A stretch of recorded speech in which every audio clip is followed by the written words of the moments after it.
Have you ever noticed the moment you stop caring, people start chasing you? The person who once ignored your messages now suddenly wants your attention. The friend who took you for granted now regrets losing you. The boss who undervalued you now realizes your worth. Why does this happen? Why do people only value you once you've walked away? You see, this isn't just a coincidence. It's human psychology. It's how the mind works. And whether you realize it or not, this is one of the most powerful lessons in life. Think about it. The moment something is easily available, it loses its value. But the second it's gone, suddenly, people start craving it. This applies to relationships, friendships, jobs, and every single aspect of life. And here's the truth. The moment you stop chasing, you become the prize. But most people don't know how to do this. They fear losing what was already lost. They cling on, begging for attention, for validation, for approval, and that's exactly why they lose. Stoicism teaches us one of the most important lessons. Detachment is power, not coldness. Not cruelty, but true emotional control. And when you master this, something strange happens. The same people who once overlooked you now feel desperate to get you back. The same ones who walked away suddenly want your presence. So why does this happen? What's the psychology behind it?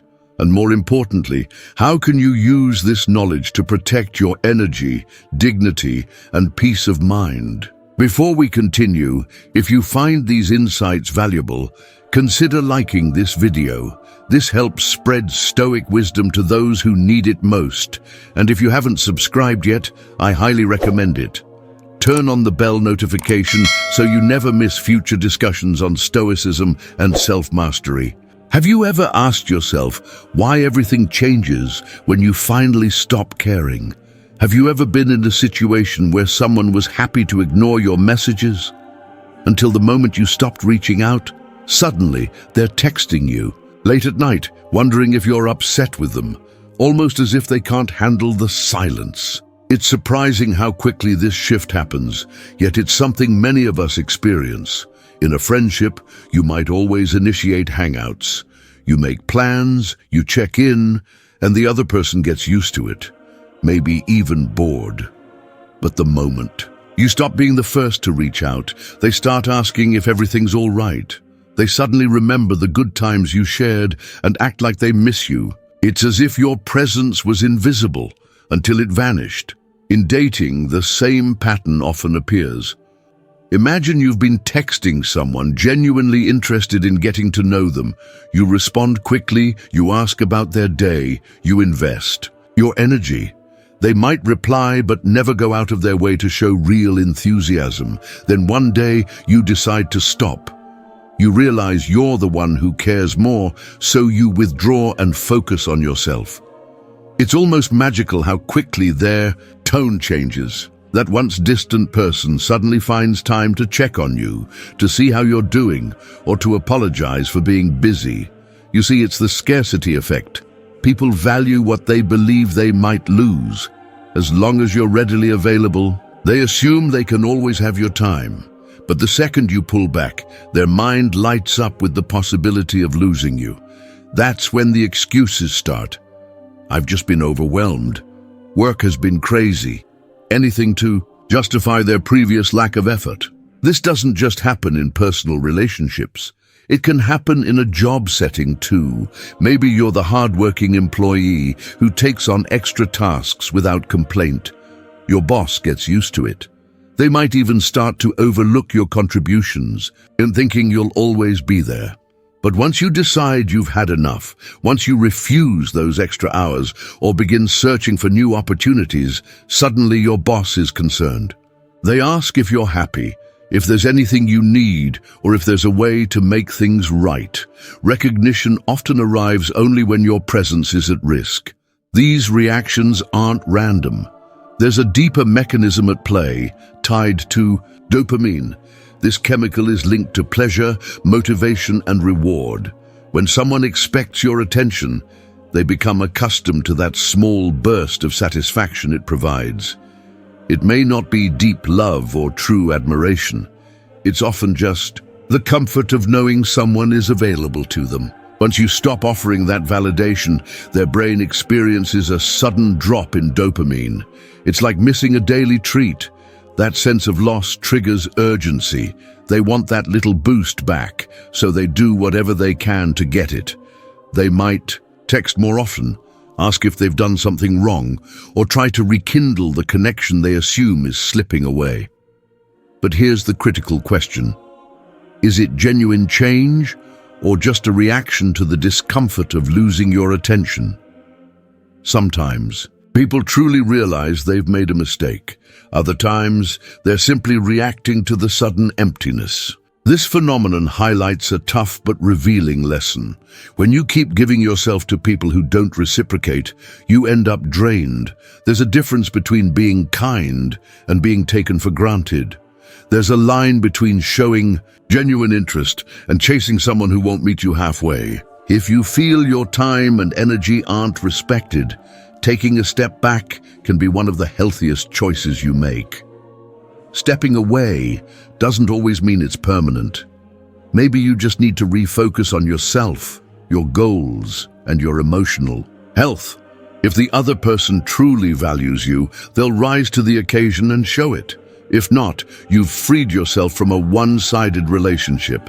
Either way, you gain clarity, who's willing to invest in you and who was only there for the convenience of your attention. It can be startling to see how quickly someone flips from indifferent to desperate once you take this step. They might send you long messages explaining how much they've missed you, how important you are, or how they were just going through a busy phase.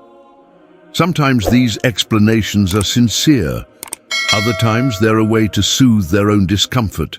Pay close attention to whether their actions truly reflect a change in how they treat you, or just a need to feel validated again. That's where the real power lies. Understanding human behavior, knowing your worth, and recognizing when to walk away. Focusing on yourself isn't selfish. It's often the wisest thing you can do. It allows you to see who genuinely cares and who only appreciates you when you're no longer available. But what if I told you that indifference is the most powerful tool in your arsenal? Have you ever stopped to think about why the power of indifference, how Stoics handle attention, can shift your entire world? Have you ever wondered why some people stay calm, unbothered, and quietly confident, yet everyone seems drawn to them? They don't chase anyone's approval, they don't beg for attention, and somehow they become the focus in the room. That calmness often stems from something the ancient Stoics revered: indifference. But it's not about being cold or apathetic. It's about unshackling yourself from the need for external validation, so your peace of mind doesn't hinge on how others react to you. Marcus Aurelius, Epictetus, and Seneca all championed this idea. They believed that our struggles mostly arise when we attach our self-worth to factors we can't control, like someone else's opinion or approval.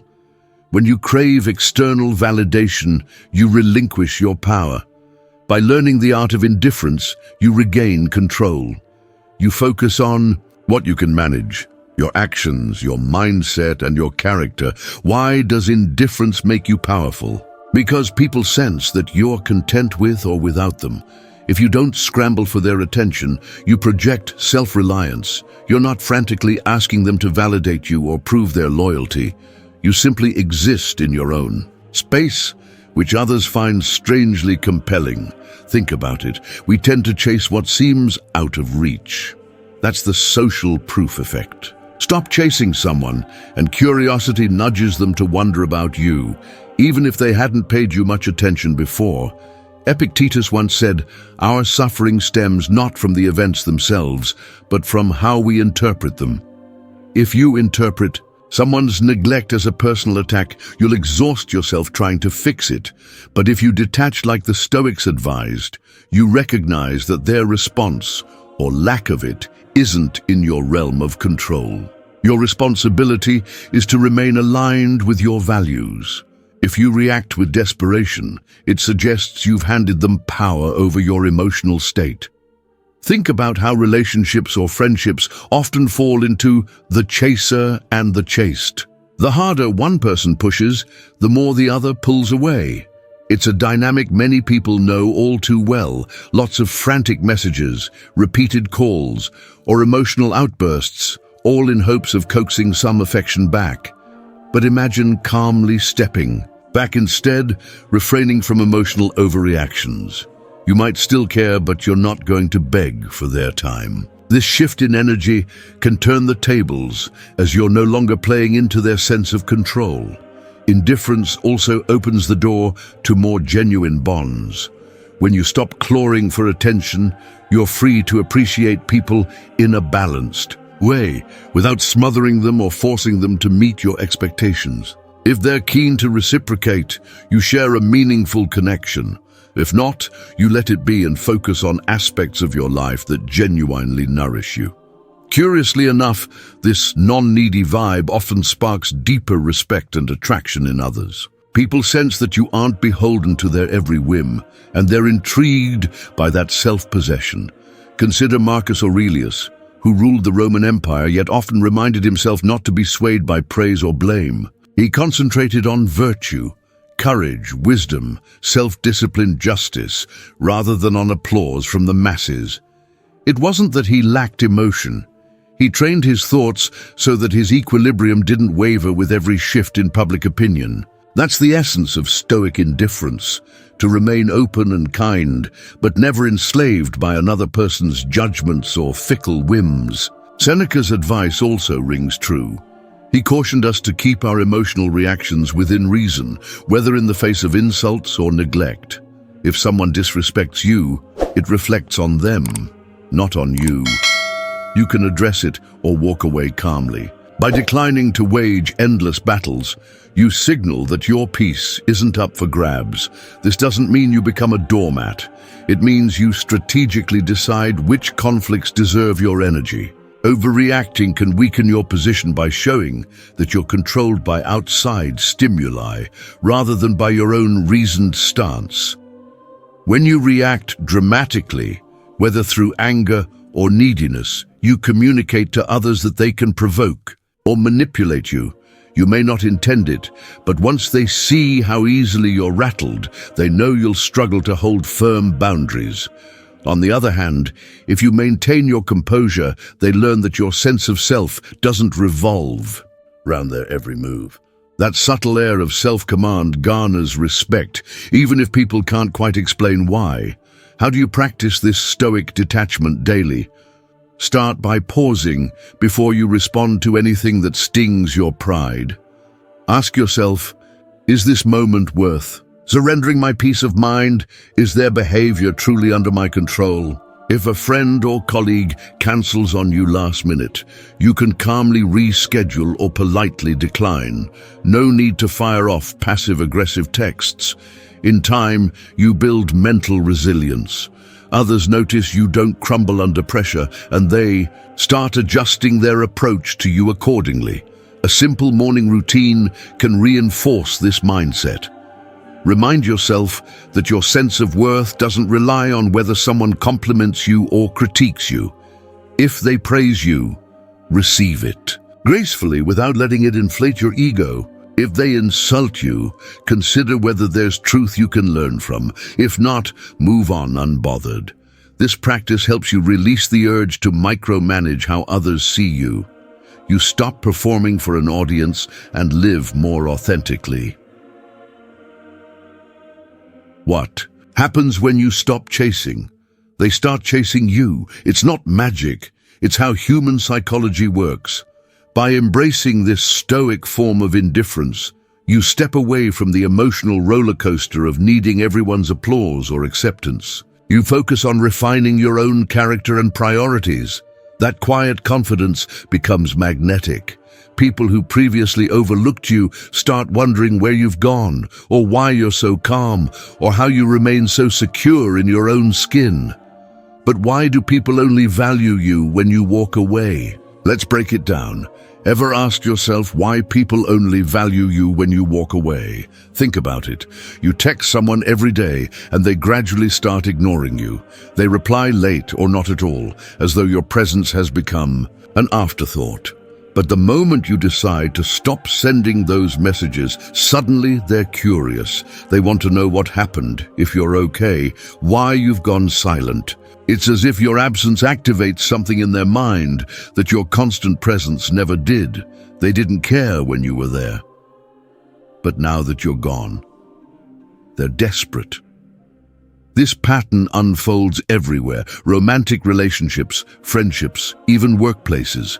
It's frustrating and at times downright painful, but there's a reason it keeps happening. People often take consistency for granted. As soon as something becomes part of their routine, they lose the sense of urgency or importance they once felt. It's almost like their brain says, "Don't worry about it, this person or this thing isn't going anywhere." Over time, they become numb to your efforts. Whether it's a thoughtful text, an offer to hang out, or a day-to-day kindness, your gestures blend into the background of their life. It's just something they expect. Yet the moment you walk away, the situation flips. Their brain jolts, realizing a vital piece of the puzzle is missing. Suddenly, what felt ordinary and ever-present transforms into something scarce, and scarcity lights up the human mind like few other things can. This reaction is partly rooted in the dopamine effect. Dopamine is that little chemical that gives us a sense of pleasure, motivation, and reward. When people become used to your attention, they unconsciously depend on it. It's like a steady supply of micro-rewards, messages from you, your caring, gestures, or your willingness to be there. But once you stop, their brain experiences a drop in dopamine. They notice the absence of those small but consistent rewards, and without fully understanding why, they start craving them again. This craving can manifest as sudden concern, flurries of texts, or even dramatic attempts to pull you back in. Why do exes come running back when you finally move on? Why do certain friends start apologizing for being distant once you set firm boundaries? Why does your boss suddenly offer you incentives the second you update your resume? It's not always a grand epiphany about how amazing you are, though it can be. More often, it's the discomfort caused by an unexpected hole in their life. They took you for granted, and now that you're not there, the brain scrambles to figure out what changed and how to fix it. This realization can be both empowering and disheartening. On one hand, you see clear evidence that your presence mattered. On the other, it raises a question. Did they ever value you genuinely? Or did they just enjoy the convenience of your consistent availability?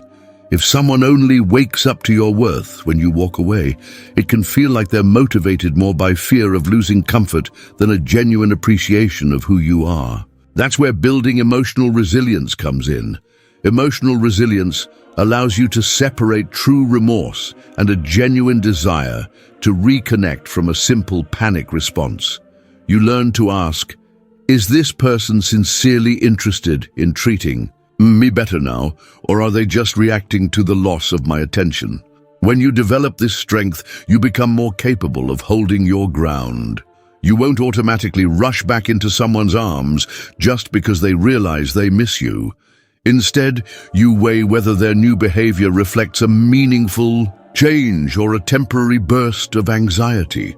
Imagine a short story. Maya was always the one to organize weekend dinners, send good morning texts, and check on her friends' well-being. Her friend group got comfortable relying on her to keep them connected. Over time, she noticed that nobody else bothered to plan anything. If she didn't reach out, entire weeks would pass with no messages. Feeling drained, she stopped trying. She didn't announce it. She simply chose not to fill the usual gaps. Suddenly, her phone lit up with texts like, "Hey, we haven't heard from you. Are you mad at us?" Or, "What happened? We miss you." People started offering to host gatherings, and they acted almost confused that she was no longer the social glue they had come to expect. In Maya's case, she realized they weren't necessarily bad friends. They were just complacent. Her consistent efforts had led them to believe she'd always be the one to reach out. Her withdrawal shocked them into recognizing how much they relied on her. Some genuinely apologized and made changes. Others seemed more concerned about losing their convenient organizer. From that point on, Maya started putting her own well-being first, sharing her energy with those who reciprocated, rather than just those who expected her to do all the work. Through this, she discovered the power of emotional resilience, how it helps you see who truly values you and who values what you do for them. Understanding this pattern can reshape the way you handle relationships.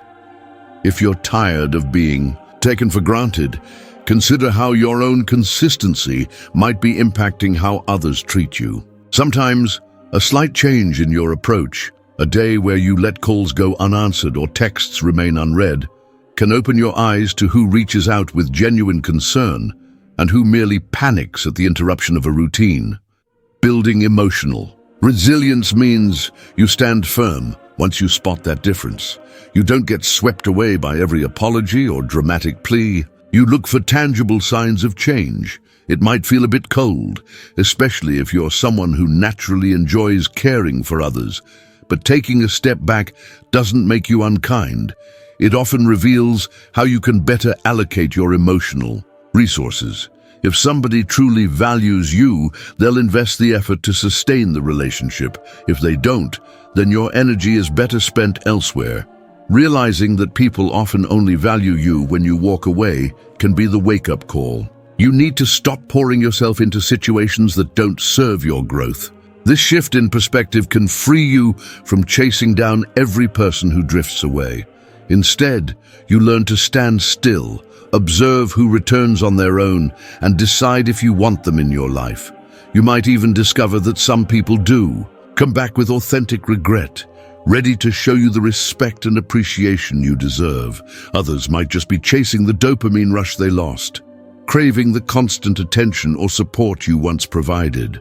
When you see that dynamic clearly, you're far less likely to get trapped in a cycle of giving more than you receive. Ultimately, this understanding helps you refine your boundaries. It teaches you not to mistake relentless giving for love or loyalty. And it reminds you that your willingness to be there for someone shouldn't be mistaken for an obligation. People who truly care will make the effort to maintain your connection. Those who don't will reveal themselves the moment you stop filling their void. And it's in that revelation that you find clarity about who's really on your side. So, what exactly happens when you lose interest? Let's analyze it. Ever wonder about the emotional reaction? What happens when you lose interest? Let's break it down. Have you ever seen someone suddenly start chasing you the moment you stop caring? Why does this happen? It might seem like a sudden shift, but underneath, there's a predictable pattern of emotions that kicks in when someone realizes they're no longer the center of your attention. At first, they won't even notice that you're pulling away. The day the panic sets in, let's walk through these stages one by one so you can recognize them and decide how to respond. It usually starts with a slow drip of confusion and denial. The person senses something is off, but they convince themselves it's temporary. If you were the one who always initiated conversations, made plans, or sent the first text, your sudden shift in energy leaves them puzzled. In their mind, you've always been around, so they assume it's just a passing mood. They might think, maybe they're just busy, or I'm sure they'll reach out later. They brush off the signals because it's more comfortable to believe nothing major has changed. After all, if you've always been the reliable one, why would you suddenly stop? During this stage, they barely feel the sting of your absence. They'll continue with their routine, telling themselves everything is normal. But deep down, a small voice might be whispering that something has shifted. Maybe you're not liking or commenting on their posts anymore. Maybe you're taking longer to reply or not replying at all. They notice, but they don't want to admit it to themselves yet. Denial is easier than facing the possibility that they might be losing the Attention they once took for granted. As your silence persists, panic mode creeps in. This is when the questions start flooding their mind. Why aren't they replying? Did I do something wrong? Are they mad at me? Suddenly, the absence of your messages feels unsettling. The same phone that buzzed with your notifications is now oddly quiet. They begin to wonder if they've pushed you too far, or if you found someone better to talk to. That vague sense of uncertainty morphs into anxiety, and they might start double texting, checking if you saw their last message, or scanning your social media to see if you're active elsewhere. Panic mode often drives people to make impulsive moves. Someone who was once distant might now send you heartfelt paragraphs explaining how they've been really busy, but still care about you. Another might try to guilt trip you with lines like, "I've been going through a rough time. Why did you leave?" They might even pick fights or stir up drama just to get a reaction. Anything is better than silence, because silence forces them to confront the reality that they're no longer receiving the attention they once had on tap. Once this rush of anxiety gets too intense, they hit desperation and regret. This is the stage where they think, "I need them back." They recall all the benefits of having you around, your support, your affection, your encouragement, and realize they've lost access to it. Desperation pushes them to do things they never did before. They might show up unannounced, write lengthy apologies, or beg for another chance. If it's an ex, they might talk about how they finally see your worth. If it's a friend, they might reminisce about your shared memories. If it's a colleague or boss, they might offer you benefits or compliments they never bothered with until now. Regret can be genuine or merely a response to feeling abandoned. That's where you need to be cautious. Sometimes people do realize they took you for granted and they genuinely want to make amends. Other times, they're just scared of losing the comfort you provided, the listening ear, the emotional support, the consistent presence. It takes discernment to figure out if they're truly changing or if they just want to return to the old routine. If you rush back in, you might find that they revert to their previous behavior once the panic subsides. This entire cycle, confusion, panic, desperation, stems from the same root. Humans don't like uncertainty, especially when it threatens the sense of security they've grown used to. When you lose interest and stop pouring energy into the relationship, it disrupts their status quo. The attention they took for granted is now gone, and the human brain doesn't handle that kind of change gracefully. That's why it's common to see dramatic reactions. Silence becomes the loudest alarm, forcing them to question their own role in your withdrawal. Now the question is, how do you handle it when someone goes through these stages? Do you accept them back the moment they show desperation and regret? Do you keep your distance because their interest only resurfaces when they sense you're gone? The answer depends on your boundaries and the history you share. If they're showing genuine remorse backed by real changes in how they treat you, maybe it's worth giving them a chance. But if it's just panic or guilt, you risk falling into the same dynamic again, where they take you for granted until you pull away once more.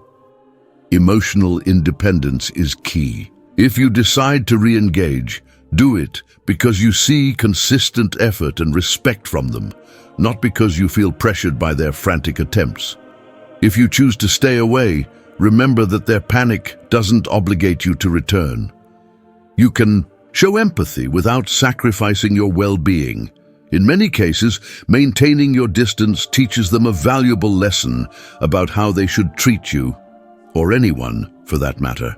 Have you ever seen someone suddenly start chasing you the moment you stop caring? Why does this happen?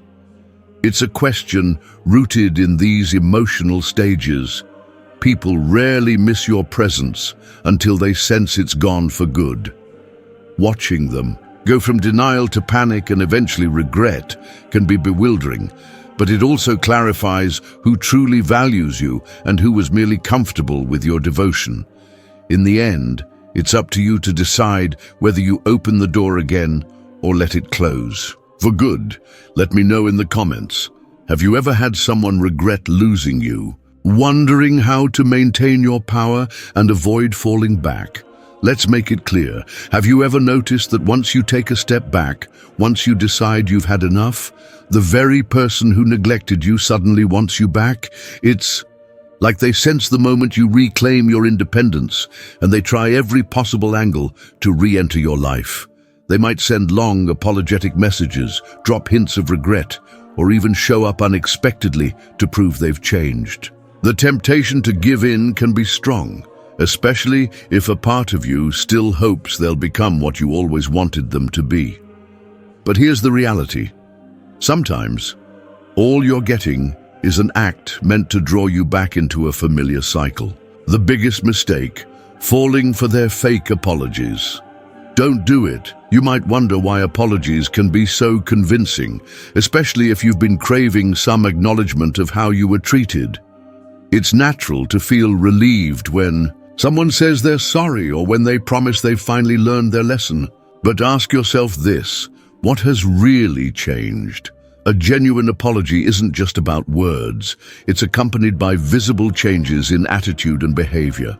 If someone is truly remorseful, you'll see it in their consistent actions over time, not just in a spur-of-the-moment attempt to get you back on their hook. This is where emotional manipulation often comes into play. When someone senses that they've lost control, they might tap into your empathy with phrases like, "I can't live without you," or "I need you in my life." Suddenly, you become responsible for their feelings, even though they never seemed to care when you were freely offering your support. Be cautious. If the apologies are filled with excuses, "I was just too busy," "I was going through something," "I didn't realize how important you were," listen closely for what's missing. A real plan to address the problems that drove you away in the first place. So how do you resist being pulled back into the same old patterns? First, ground yourself in the reasons you chose to walk away or detach.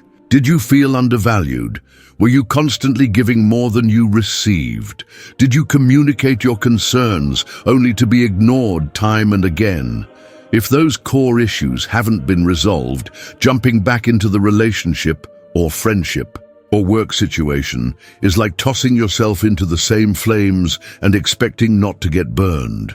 The emotional tug might be powerful, but logic says you'll probably end up repeating the same cycle unless you see real, tangible proof of change. When someone tries to reconnect, consider giving them a calm, measured response. You don't have to be cruel or dismissive, just concise. For instance, "I appreciate your message, but I need to see consistent effort before I can consider rebuilding this connection." By setting a clear boundary, you signal that you're not impressed by words alone. You're open to sincerity, but you won't lower your guard simply because they sent a tearful text or showed up with flowers. That's what it means to hold your ground, staying firm in your decision until you see genuine progress. The strongest response is silence. The ultimate revenge, indifference. Silence can be disarming to someone who expects drama or a heated argument. They might have rehearsed all the counterpoints to your grievances, anticipating a battle of words. But if you respond with calm indifference, refusing to be lured into a debate, it shows you're in control of yourself and that you no longer rely on them for emotional satisfaction. Indifference doesn't mean you never cared. It means you value your peace more than the chaos they bring. Instead of meeting their frantic energy with equally frantic rebuttals, you quietly maintain your posture, letting them grapple with the absence they created. Another common tactic to watch for is guilt tripping. They might say, "I feel so lonely without you," or "Everything in my life is falling apart now. Can't you see I need your help?" Although compassion is a beautiful trait, it becomes harmful when used against you. Ask whether you've already given them multiple chances. If so, what did they do with those opportunities? Did they take steps to fix the issues, or did they revert back to the same neglect once they felt secure again? If the pattern is clear, don't let guilt erode your boundary. Real empathy sometimes means letting people face the consequences of their own actions rather than rushing in to save them from discomfort. One of the toughest parts of staying detached is recognizing that some people won't change, no matter how much you hope they will.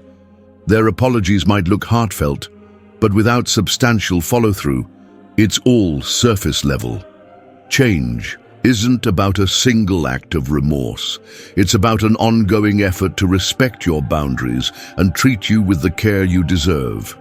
If they can't sustain that effort, or if they revert to old habits as soon as you let your guard down, you have your answer.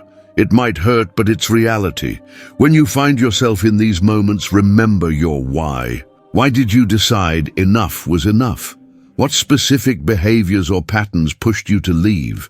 By recalling the bigger picture, you keep perspective. It's easy to forget the repetitive disappointments once someone starts showering you with sweet words. A list, whether mental or written, of the reasons you chose to walk away can act like a compass. When they come knocking at your door, you glance at your list. If nothing has changed in those core issues, you know you're better off staying firm. Another important step is surrounding yourself with people who respect your boundaries. Lean on friends or mentors who remind you that you're allowed to prioritize your mental and emotional health.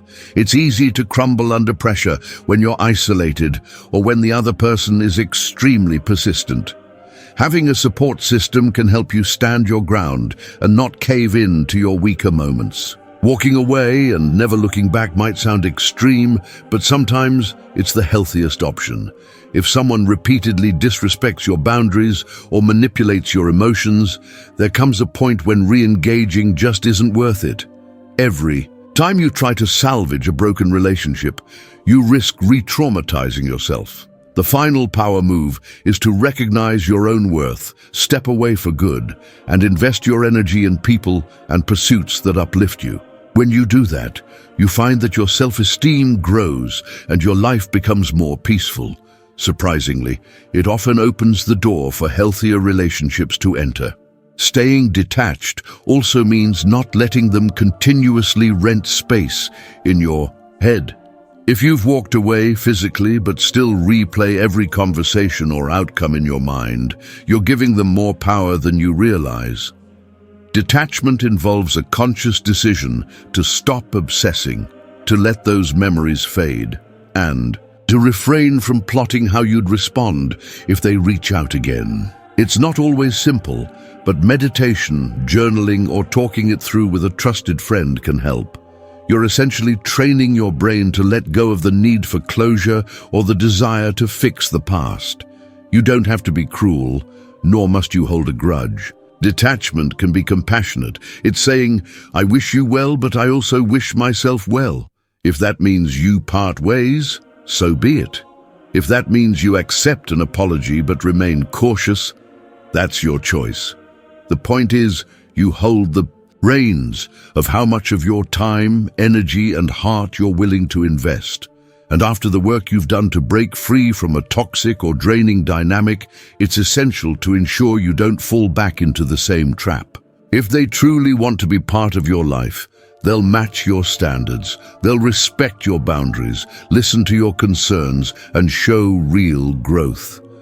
If they're just looking for the comfort of your attention, they'll do whatever it takes momentarily, then slip back into old habits. Either way, it's on them to prove themselves worthy of a second chance, and on you to maintain the emotional distance necessary to protect your newfound peace. Remember, the biggest mistake? Falling for their fake apologies. Don't do it. Pay attention to their actions rather than their words. And if all else fails, hold on to the ultimate power move, walking away and never looking back. Because sometimes the strongest response really is silence, and the ultimate revenge is indifference. Ready for the final takeaway on why detachment is the ultimate power move? Take a moment to look back at everything we've covered. The psychology behind why people chase what they can't have, the emotional roller coaster they go through when they realize you've stopped caring, and the ways you can stay strong without falling back into old patterns. All these insights point toward one undeniable truth. The second you detach from external validation, you tap into a deep reservoir of personal power. You're no longer at the mercy of someone's whims, apologies, or sudden bursts of attention. Instead, you stand on your own terms, deciding who enters your life and under what conditions. When you focus on yourself rather than constantly seeking someone else's approval, you remove the fuel that drives manipulative or neglectful behavior. Imagine shifting all that energy you use to invest in winning another person's affection into pursuing your passions, goals, and well-being. You become magnetic in a natural way. You're not chasing or pleading. You're simply living in alignment with your own values.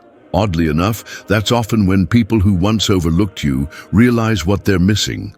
But by then, you've grown to a place where their sudden interest doesn't shake you. You see it for what it is, a reaction to your self-possession. This isn't about never caring or becoming indifferent to meaningful connections. Stoics never advocated for shutting down emotionally. They taught us to focus our energy on what we can control, our thoughts, actions, and responses, rather than obsess over someone else's decisions or opinions. Seneca wisely observed, "We suffer more often in imagination than in reality." By stepping away from the need for constant validation, we free ourselves from a cycle of unnecessary worry. We stop projecting our fears onto every little interaction and instead embrace each moment for what it is, a chance to act with integrity, confidence, and calm. So what's the lesson here? Simple. When you stop caring, you gain power. Not the kind of power that seeks to dominate others, but the kind that liberates you from the emotional tug-of-war that defines so many unhealthy relationships. Detachment doesn't mean you never feel anything. It means you hold your worth firmly in your own hands. You can give someone your time or affection, yet you don't crumble if they fail to appreciate it. You maintain the strength to set boundaries, walk away when necessary, and invest in bonds that genuinely nurture you. By focusing on yourself, your growth, your inner peace, your goals, you naturally become the kind of person people find intriguing. You're not rattled by minor setbacks or someone's momentary disinterest, and that stability is attractive. It's a form of quiet confidence that tells others you're comfortable in your own skin, and if they want to be part of your life, they need to bring something meaningful to the table. You might still ask, doesn't this mean I'm missing out on genuine connections? Not at all. Real relationships flourish when two people choose each other freely, not because one feels pressured or fears being alone. When you stand firm in your self-worth, you allow space for authentic love, friendship, and respect. You're no longer stuck in one-sided dynamics where you beg for crumbs of attention. Instead, you cultivate reciprocity and mutual care. Marcus Aurelius once wrote, "You have power over your mind, not outside events. Realize this, and you will find strength." That's the core idea. The moment you let go of the illusion that you can control how someone else feels about you, your mental and emotional resources become available for shaping the life you truly want. And that shift, though it seems subtle, can transform everything. Have you ever seen this happen in real life? Drop your thoughts in the comments. It's fascinating how many of us share similar stories, each of us learning through our own trials just how potent detachment can be. If you found this valuable, don't forget to like and subscribe for more Stoic wisdom. By staying connected, you support a community focused on personal growth, resilience, and the kind of self-awareness that leads to real empowerment. Remember, walking away when you're not valued is sometimes the bravest step you can take, and the detachment you practice now might just open the door to the best connections you've ever had. A paradox that makes perfect sense once you realize your worth was never negotiable. in the first place.